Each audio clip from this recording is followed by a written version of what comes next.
Warning: the following broadcast is not approved by your teacher, university, politician, or government. Side effects may include skepticism, better reasoning skills, liberty, peace, and an escape from the woke. Welcome to the show. I am your host, LV Muniz, and this is a portion of episode 88, Our Demoralized Democracy. If this is your first time checking out the show, just wanted to say we do monthly live streams, and what you're listening to is a portion of that live stream. So we've got 6 episodes in this block, and I hope you enjoy it. Let me know your comments. Make sure you subscribe at beenawake.com. And before we get into it, because of when I'm recording this, I just want to wish everybody who's listening, who celebrates, a Merry Christmas. And of course, I wish everybody a Happy New Year. I hope 2024 brings us many exciting stories that we get to unpack here at the Project for Better Sense Making. So in this episode, like I said, 6 segments. Starting out, we're going to talk a little bit about my changing politics and the analysis, the mode of analysis I use, and how that differs from where I would have been in the past. The second segment of the episode is about Dear Patriot, No Identity for You. I talk about a piece I wrote, Dear Patriot, You're Supposed to Be Demoralized. And I tie that into a larger conversation about Israel-Palestine and who gets to have an identity in the West. I think it's an interesting thing to examine, given especially the conflict in the Middle East. Then we move into all the worst elements of narrative journalism. We analyze that Deadspin story of a hit piece on a 9-year-old boy because he decided to wear face paint to an NFL game, and just how much that shows us about what is a decaying media ecosystem. But it still has a lot of power, and that's why we need to keep an eye on it. We also talk a little bit about Ibram X. Kennedy, and we also talk about Elon Musk in that episode, so make sure you check that one out. Then we move into a quick conversation about Argentina, Spain, and Ireland, some recent unrest and election changes there that are very interesting from a geopolitical perspective, but might be lost in the day-to-day coverage of most of the shows that you listen to. We'll spend a little bit of time on the GOP debate. That's 88.5 and 88.6. I try to tackle a little bit of a question of, are we dealing with an immigration at the moment at the southern border right now? Are we dealing with an invasion? Is it something else? I think there's an important conversation to be had here that most people aren't willing or interested in having. So I hope you join me on that. And then we also do our little roundup at the end there. We have some fun stories about Gavin Newsom cleaning up San Francisco. Why? Because he can. And also dating in your 30s. So I hope you like this episode. If you would, if this is your first time listening, please subscribe on whatever platform you're on, and then go to beenawake.com, subscribe with your email. It's the best way to keep in contact. Without further ado, let's get into today's episode. Stretch of the imagination. And we do wise to remember that, which is one of the reasons why we're going to talk about immigration after we talk about the GOP debate. Now, I haven't spent a lot of time covering the GOP debates because, frankly, let's all just be honest here as we're sitting around talking. The fact that everybody in these GOP debates are barely running for second place, right? Trump has not been in any of them, and he still leads the field by 20 points. Tells everybody that this isn't real. And it really, to me, brings out what the theater in what we call political theater. And that's one of the reasons why I haven't been paying too much attention, especially because these things always start out with, like, there's 16 people on the stage. Most of them don't matter. And, it's just, and we're still so far away from the election, and the polling numbers are so in favor of Trump. There's really no reason to like these things unless you really want to unless you just enjoy the spectacle, unless you just enjoy the show. Now, that being said, that's not to say that some people aren't playing the game correctly. And I do think that one of those people who's played the game correctly is Vivek Ramaswamy. Now, I know some libertarians don't like Vivek, and I don't know, and I know I always start from that perspective. It's because it's the perspective that's close in terms of where I was most recently, right? So let's see here. Mute audio screen, unmute audio screen. So we should be getting that. But Vivek's done a very good job. I think he understands that none of this is for first place. And so he's just been taking people like Nikki Haley to task. And frankly, I enjoy it.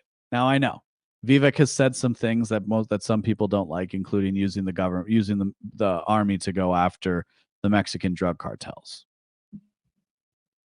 But like it or not, like I was talking about earlier with Milei's victory, is you have to, no matter what you do, there's a coalitions are involved in any kind of government operation.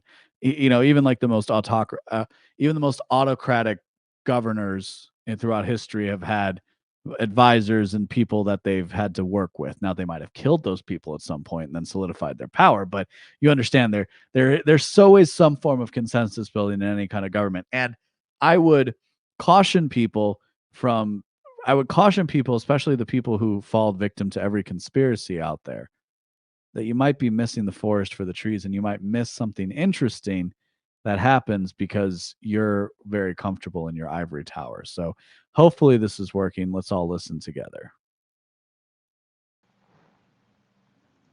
I want to say one thing about the tie to Ukraine, if I may. So foreign policy experience is not the same as policy wisdom. I want everybody at home to note that I was the first person to say we need a reasonable peace deal in Ukraine.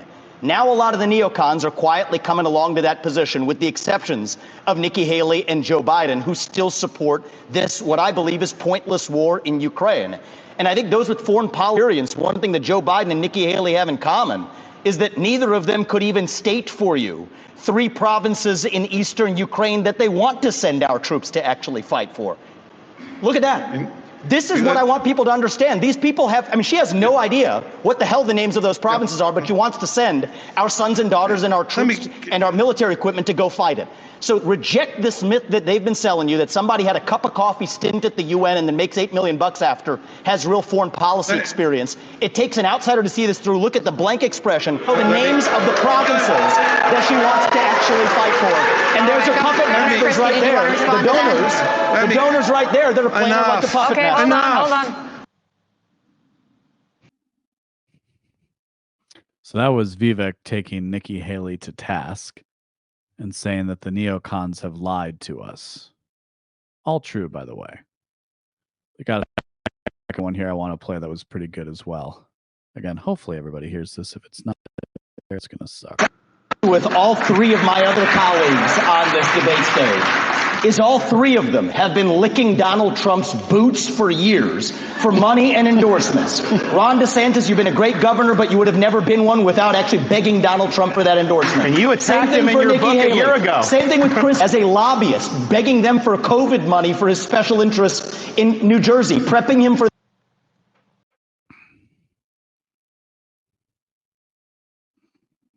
It was a great debate. It was a lot of fun. Vivek's making moves. That's about all we need to really take from something like this.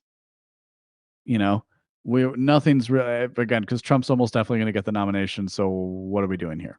But I think Vivek's positioned himself well for a cabinet position or setting himself up for a future political run. So, like I said, I want to spend a little bit of time here talking about the differences between what we see today and what we've seen in the past in terms of immigration. And the thing I want to put in regards to this is immigration or invasion, because a lot of people on the right will talk about the modern immigration as being an invasion.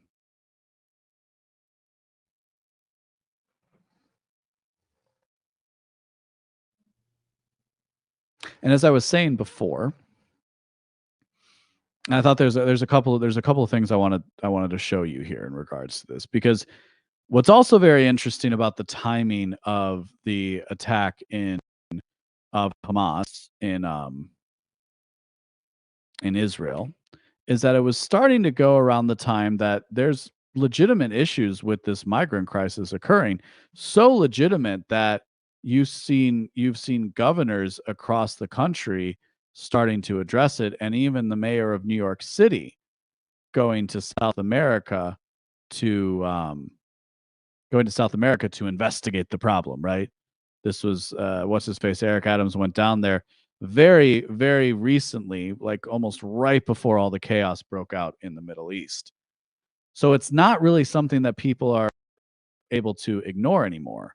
And I thought this video was interesting. Now you can see a lot of different videos of people here, and we don't really need sound on this, but you can see a lot of different videos of people at the border from various parts of the world. But what you see here are a bunch of people from China, and they all have backpacks, and they're all sitting in a very orderly line, and they're all waiting to be processed because they know they're going to be let into this country. Most of what your average liberal believes about immigration today and the border is false.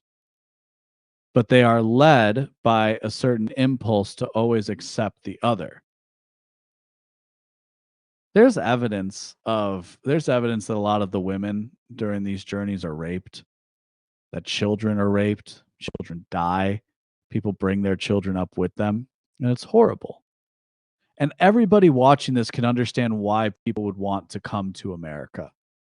For as hard as we work, for as difficult as things can be here, it's still a better economic condition for the people coming, and it offers a better future for their children.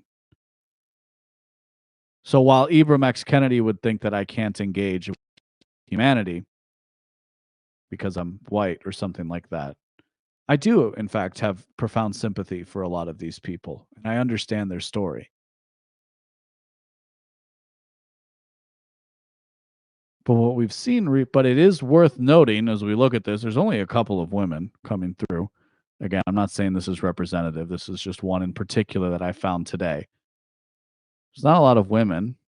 And in fact, a lot of these men could be considered of fighting age. Now, does that mean it's an invasion? I guess it depends on what you mean by invasion. And I think in a non-literal sense it's true, but in a literal sense it's actually untrue. At least you think that until you hear Dick Durbin talking. What troubles me about the debate now about the southern border is it is one half of the immigration equation. It's one half of the immigration equation. Yes, we need equation. order at the border. Yes, we need to have changes in the laws that reflect the reality of the overwhelming numbers from all over the world who are coming to our shores and our border. But there's also an incredible demand for legal immigrants into this country even now. The presiding officer, my colleague from the state of Illinois, has legislation which addresses one aspect of that. Her bill, and I hope I describe it accurately, says that if you're an undocumented person in this country and you can pass the physical and the required test, background test, the like, you can serve in our military, and if you do it honorably, we will make you citizens of the United States. Do we need that? Do you know what the recruiting numbers are at the Army and the Navy and the Air Force? So we should recruit undocumented people because military numbers are down. Now, if you didn't know, this is actually something that goes back a long way. A lot of people who are immigrants or who tried to come to this country have traded years of military service to be in the to themselves gain American citizenship by spending time in the military. So this isn't so crazy. And I guess I'm gonna have to visit this episode on another show a little bit earlier in the context of the conversation, but this is too simple a binary to understand what's going on. And that's why every time I've written about it and every time I've talked about it, I've put it in the frame of human migration in the 21st century. The way human beings in the past migrated for we might say climactic conditions. Today we move for economic ones, and that's something that nobody talks about in the right frame because everybody has a political dog in this fight.